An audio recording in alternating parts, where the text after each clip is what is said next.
everybody. It's Josie Jensen here from Brilliant Wonders Podcast.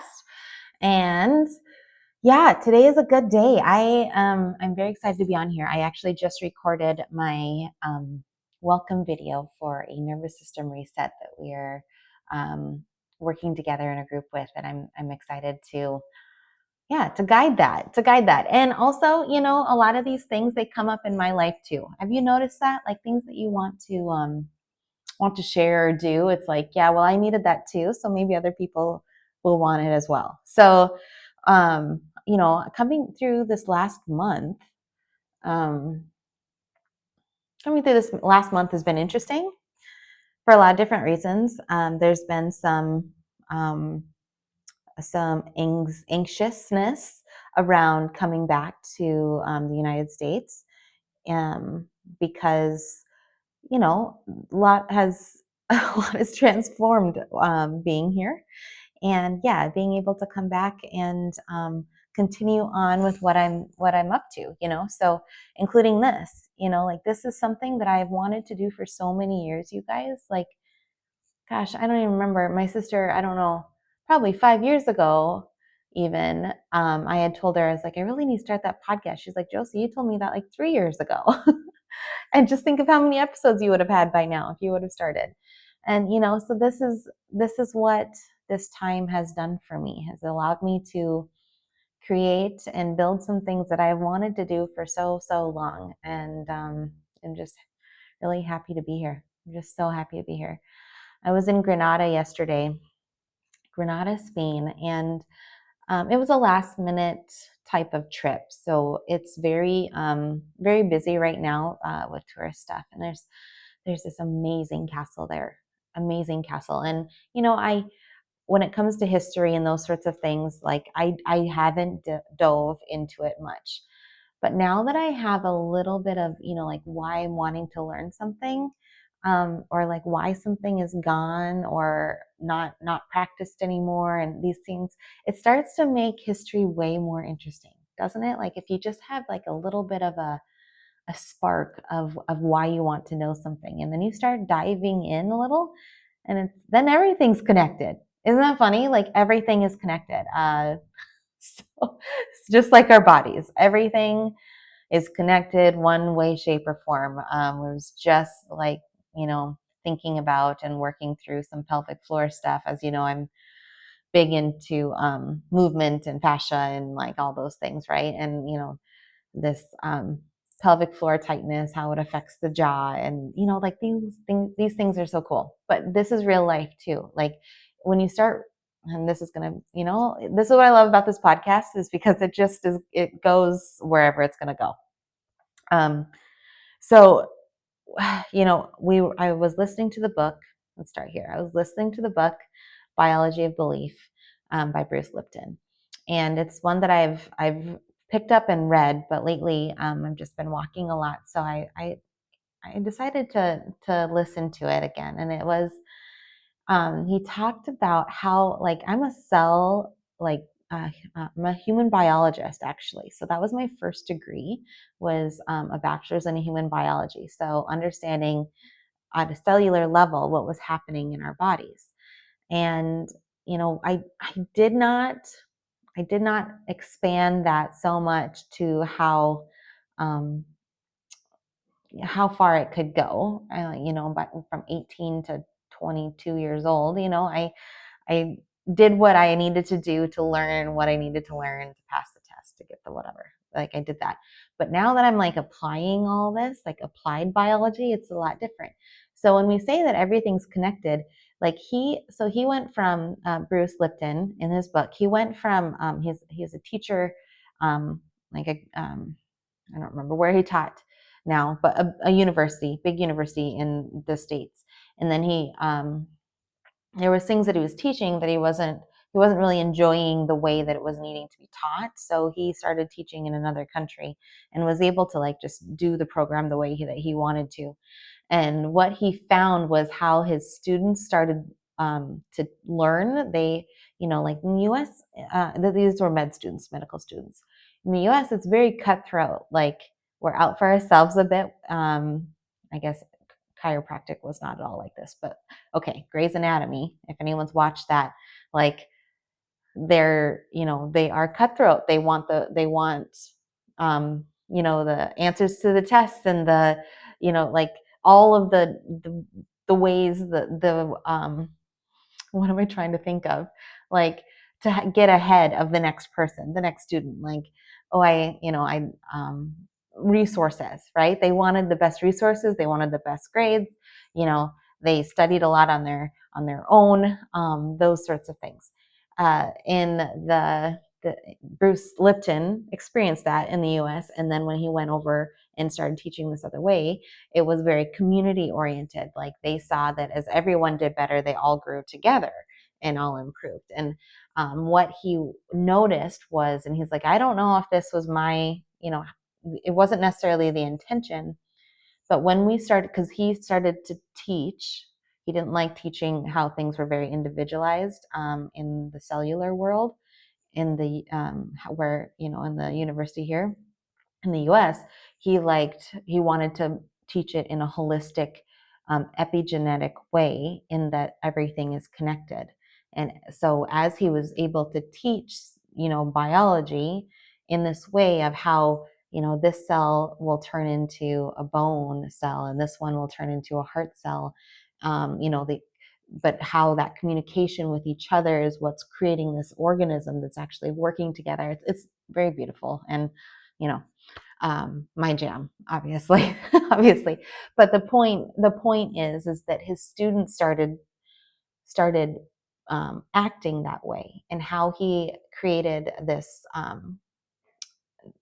these classrooms of students who were helping each other out, and not so cutthroat, and more of a group effort to like problem solve, and get to the bottom of something and actually create change and whatnot. It was a really neat concept, and he tied it back to a cellular level of what our cells are doing.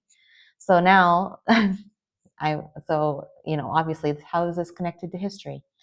Okay, so how things are connected, when one thing happens, how it starts to affect a trickle effect into everything else that's happening in the world. And we see that happening right now.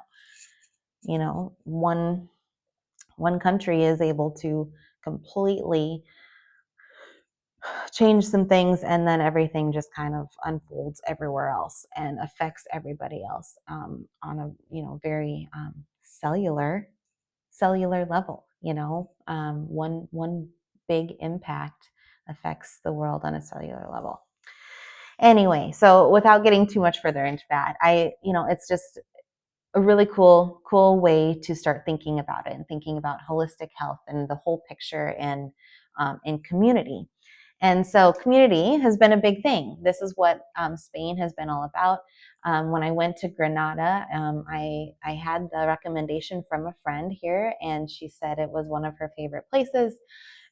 She, did some Spanish teaching there, and she loved it. So I did go. It was last minute. I didn't go into the castle because it is so booked, you guys. I couldn't even get in until June 1st or something. I'll be gone. So I will not be making it to the castle at this point. But next time I will, because what I did, if anybody travels with me, which everyone has an invite to always come, I tend to find ways to see things without actually paying for them sometimes.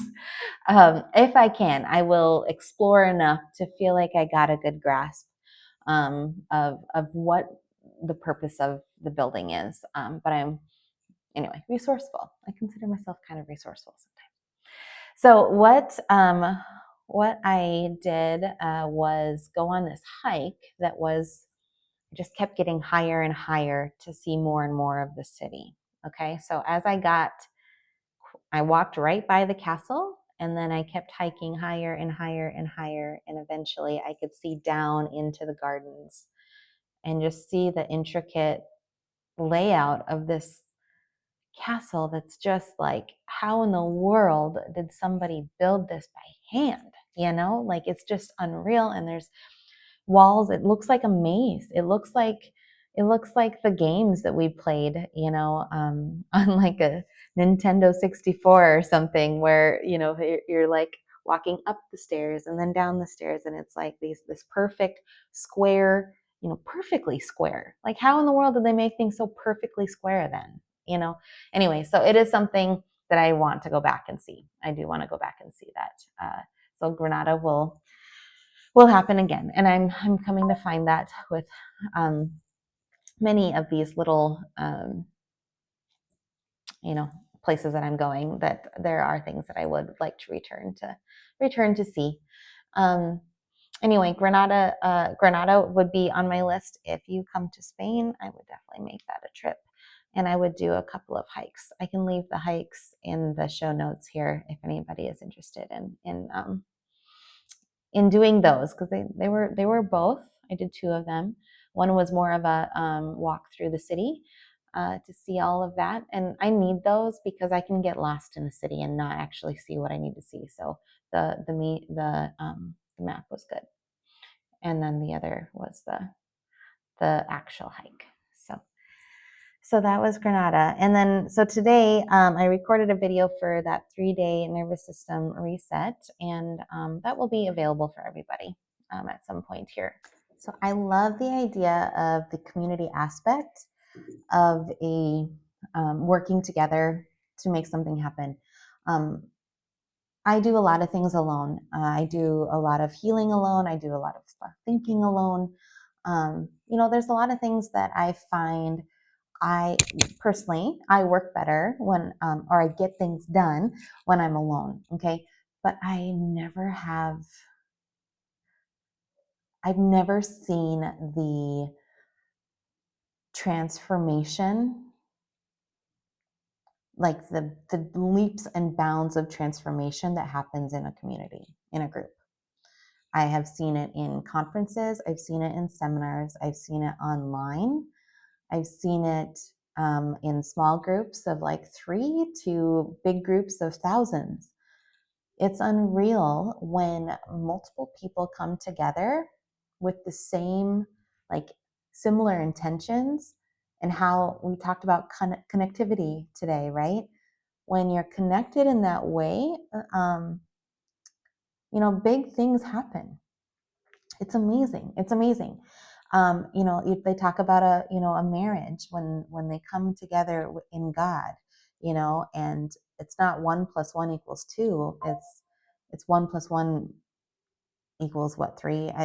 Like there's a message in the Bible about that. When something's going on, who do we call, like, a prayer team, right? To like make things happen. But this is not only happening in that work. This is happening all of the time, all of the time. So, explore community, open your mind to, help, and to receiving help. I think that was a big thing. It took me some time to figure out, and I'll tell you, the first time that I received help in a way that I was like, oh my goodness, something just happened. And it was the very first time I had fascia work done. And, there are some things that are just like aha moments for people. And this is one of my aha moments. Like, I, I, was, yeah, I had work done. I was actually moving a lot, because fascia, you start to move sometimes when you're releasing fascia in the body. Fascia, we've mentioned it a couple times today. So fascia is like mesh-like material in your body that holds everything together. Without it, we would just be bones laying on the floor, muscles laying on the floor, brain on the floor. I know, kind of gross. But fascia holds it all together, and it's got nerve endings. It's very, very powerful connective tissue that needs to stay hydrated so that it can continue to move. And what happens, like, if you were to think about saran wrap, if I had saran wrap laying on my hand and I just like pulled it off and laid it on there, I could move it around my hand really nice. But I go and like hit it and hit it onto my hand, it'll stick there. So that's a restriction, right? So I was getting this fascia work done on myself, and it was a group. Like, I think I had 2 people working on me at the time, but there was multiple people working in the same room on each other, right? So it was a lot going on. Um, a lot of good vibes, healing vibes, things like that we were trying, we're helping, we're serving. And so I don't know. I was new to this. So I ended up like, I ended up on the floor is what had happened. Like, just kind of like fell to the floor, but I had trouble breathing a lot of it. Like I just kept like, they would have to say, keep breathing, because breath is a big piece that we use when we work on fascia so that we can open things up. That's a whole nother podcast. But anyway, they just kept saying, take a breath, Josie, take a breath. So, I kept breathing. But the weirdest thing, you guys, was afterwards, I felt a little bit floating. I was floating high on your own supply. I was high on my own supply. I was floating, but honestly, if anybody would have touched me, I think I would have started bawling. Like I was so emotional, and I didn't know what the heck I was doing. This changed my life, this work, because it opened my eyes to what healing is. Anyway, so what I ended up doing is we went out to eat at Whole Foods, and I was like in this bubble working through buffet tables, and my friend's like, "Are you okay?" And I'm like, "No, no, I'm not." I said, "I don't know. I think I just want to cry." And she's like, "Oh," she's like, that's what happened." So yeah, community, using groups of people to change. It's very important. Yes, I do. I think doing the work on your own is like critical, critical. Like it's a big piece. But if you want to like make leaps and bounds towards somewhere, like get a group, accountability partners, masterminds, other people going through the same thing, working towards the same goals. It's a beautiful thing. It works. You might not always be involved, but then sometimes you're all in. Like that's just how it goes. And I love having my few favorites to jump in. Now I'm wanting to be one of the favorites. I want to help in that way, in leading groups, to yeah, to healing, to like showing up for themselves in a way that they are proud of and confident in. And yeah, that's just where things have headed. And thankfully, this trip has kind of brought me around to that. And it's been a beautiful, like almost every country had its own theme, and Spain has been community. And I'm so grateful for that. So I'll leave it at that. This has been a joy today.